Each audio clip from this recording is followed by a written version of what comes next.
आपला first टर्मचा time table आलेला आहे. तुझा अभ्यास झालेला आहे का गं? चा कॉन्सेप्ट क्लिअर आहेत आणि सायन्सचं डेफिनेशन पण पाठ झालेलं. इंग्लिशचा तो ग्रामरमधला वाईस चॅप्टर तर मला समजलाच नाही आणि थोडा तो हार्ड पण झाला. आपण एक काम करू तर आपण हे सरला जाऊन मी म्हणते की हे रिपीट चॅप्टर घेसाल का? अगं नको, मला सरची खूपच भीती वाटते. तू विचार ना. एक काम करूया, प्रज्ञाला बोलूया. प्रज्ञा इंग्लिशची टॉपर आहे, आपण तिला म्हणायला लावूत ना सरला. हा, चांगली आयडिया आहे. प्रज्ञा, माझं एक काम करशील का? वैष्णवी, वाईस चॅप्टर आहे ना, त्याच्या मला माझा कॉन्सेप्ट क्लिअर झालेला. तू एकदा सरला म्हणशील का? सरांचं लेक्चर चालू झाल्यावर आपण एकदा सरांना बोलूया ना या विषयावर. आमच्या एक्झाम जवळ आलेल्या आहेत आणि मला व्हॉइस चॅप्टर खूप हार्ड जात आहे. मी नोट्स वाचून पण मला समजत नाही. प्लीज तुम्ही रिपीट घेता का? इकडे लक्ष द्या प्रज्ञा, सर्व गोष्टी आपण नोट्स वाचून सगळ्या गोष्टी अंडरस्टँड करू शकत नाही. आपल्याला सिंपल टेक्निक्स फॉलो करायचे आहेत. तर कुठला चॅप्टर तुम्हाला अवघड जातोय? मेक माय वर्ड्स वाईस एवढा दुसरा चॅप्टर सोपा कुठलाच नाही आहे. एक सोपी गोष्ट सांगा, सगळेजण मूवीज बघतात? आवडतात सगळ्यांना? सरला आपण कसं सांगावं, गाणे आवडतात का? सर काय म्हणतील? काय नाही, गाणे एन्जॉय करायचे, अभ्यास एन्जॉय करायचा, जीवनातल्या सगळ्या गोष्टी एन्जॉय करायच्या. सर बघा म्हणू नका, ठीक आहे? आणि मी जर म्हटलं माझा आवाज एवढा बेकार आहे का, सगळेजण आरती करून जाते. गाणं आहे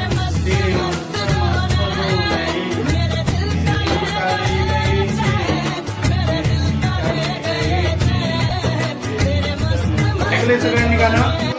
so we need to compare this in our voice chapter. तेरे मस्त मस्त तो मैं मेरे दिल का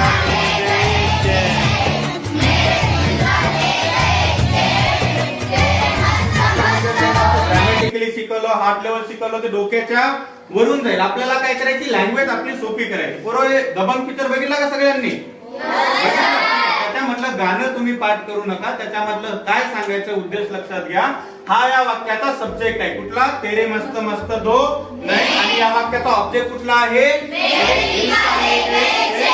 इन द व्हॉइसचा नियम काय सांगतो आपल्याला? ऑब्जेक्टला आपल्याला सब्जेक्ट करायचं. मग सुरुवातीला आपण काय आणलंय? काय झालंय? मेरे दिल का ले गए. आणि त्याच्यानंतर सब्जेक्टला ऑब्जेक्ट केलंय. काय तयार झालंय? गाणं तुम्हाला खूप छान येतं. आता त्याच प्रकारे आपल्याला सेंटेन्स कसे करायचे लक्षात घ्या. पहिलं वाक्य काय रीड करा सगळ्यांनी. चेंज द व्हॉइस मध्ये आपल्याला ऑब्जेक्टला फर्स्ट आणायचं. ऑब्जेक्ट कुठल्या वाक्यामध्ये?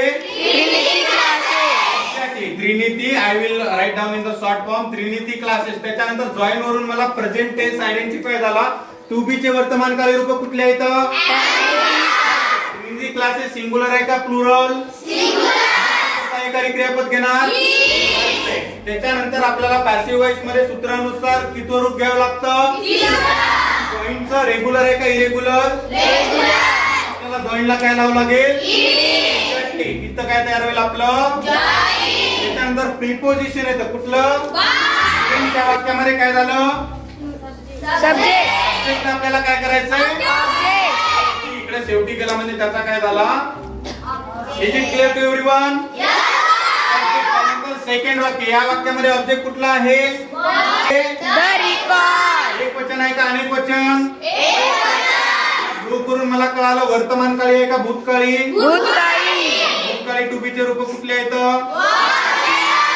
नंतर काय घेईल मी? परफेक्ट. ब्रोक हे रेग्युलर वर्ब आहे का इरेग्युलर आहे? परफेक्ट. मग काय येईल ब्रोकचं तिसरं रूप? त्यानंतर प्रिपोजिशन.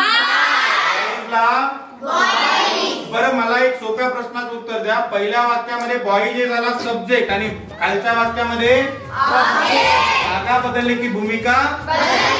शेवटच्या वाक्याचं करता येईल? कन्सेप्ट समजली सगळ्यांना? आपण सगळ्यांनी फोकस देऊया.